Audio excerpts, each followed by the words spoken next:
Okay, we're going to continue on with figuring the area of an irregular polygon.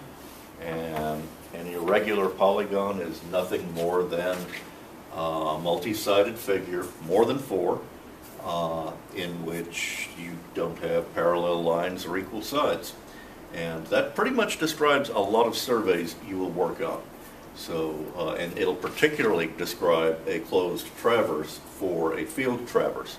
Before we get too much further, you've got two kinds of traverses. One is the traverse that is the boundary of the parcel that you're investigating, shooting, surveying, and that you do a traverse just by the calls in the deed description. So you'll start at a beginning point in a meets and bounds survey, start at the beginning point, traverse such and such, like north and to the east so many feet, north and to the east so many feet, north and to the west so many feet, south and to the west so many feet, and south and to the east to close back on the point of beginning so many feet. That's a mathematical traverse, and you will do that frequently. You'll pretty much always do it when you're doing a survey for a boundary. But what you will also do is something called a field traverse. And that's to gather the information. You occupy a point. It probably, in fact, it almost never is one of the corners of the boundary. And it's called a random traverse. You'll occupy that point. And the reason that you occupy that point is that you can see preferably one of the corners of the property that you're working on. Field traverse is all about getting the most mileage out of whatever setup you're in. So you want to be able to see as much as you possibly can from wherever you're set up. And normally when you get to a property to do a boundary survey, first thing you do is you walk around it and you determine where your traverse points ought to be, bring some laths, set them in place, so that when it comes time to actually do the work of the field traverse, you are not wasting a whole lot of time. So anyway, you walked the figure, you walked the interior of the property. You've got pins there, there, and there, but that's your best place for setting up to shoot things. And there may be a house or something in here that you also need to shoot in. Anyway, your first point to occupy will be down here. That doesn't necessarily mean that you're just going to go and shoot this. What you can do is shoot this traverse point that you have set up here and backsite that. That'll save you a little bit of time when you actually do your field traverse. So anyway, you have this as a back site, and that's just a reference point. This is an occupy point, and then you turn this angle and shoot that distance.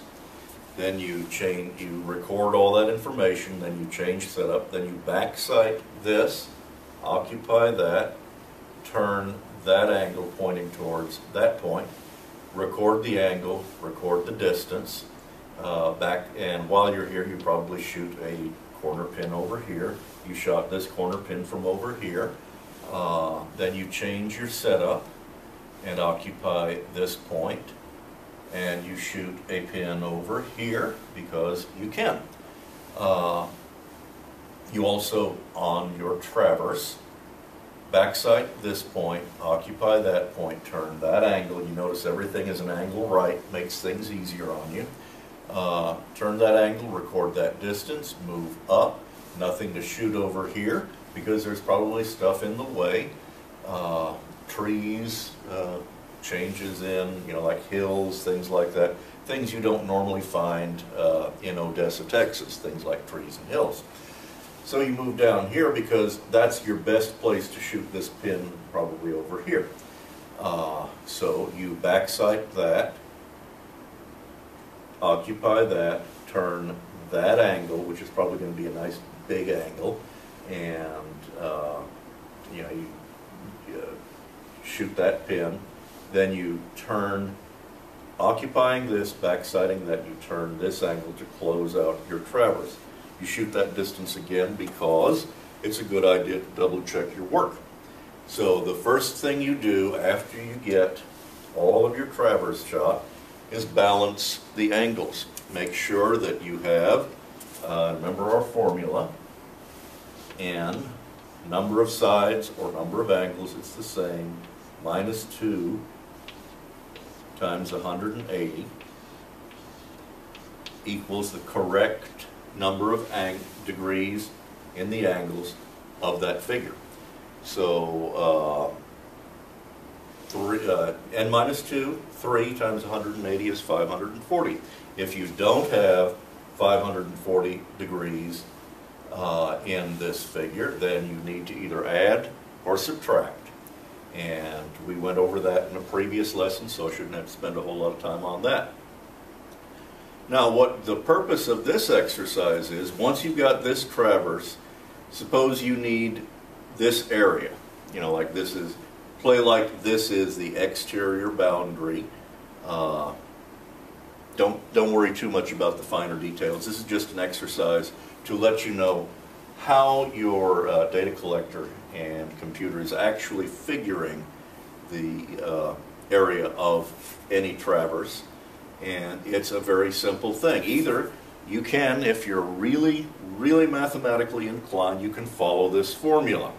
And it's 1x times 2y minus 2x times 1y.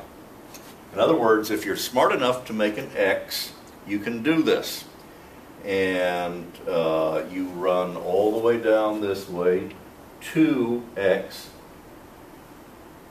times 3y minus 3x times 2y. And once again, you're making an x.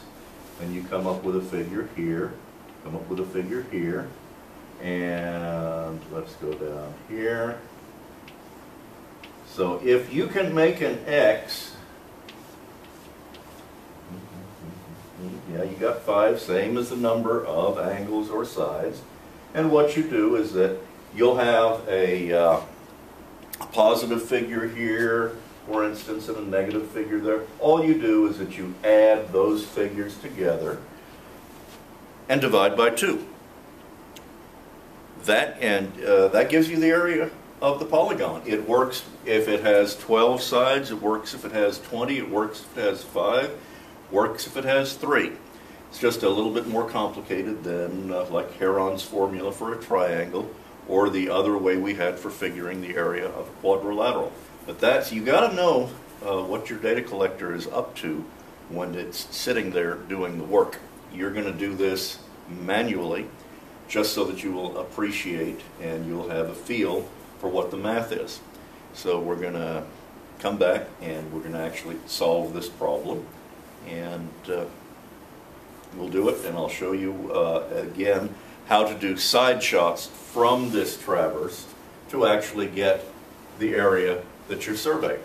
So that's enough for now, and we'll be back.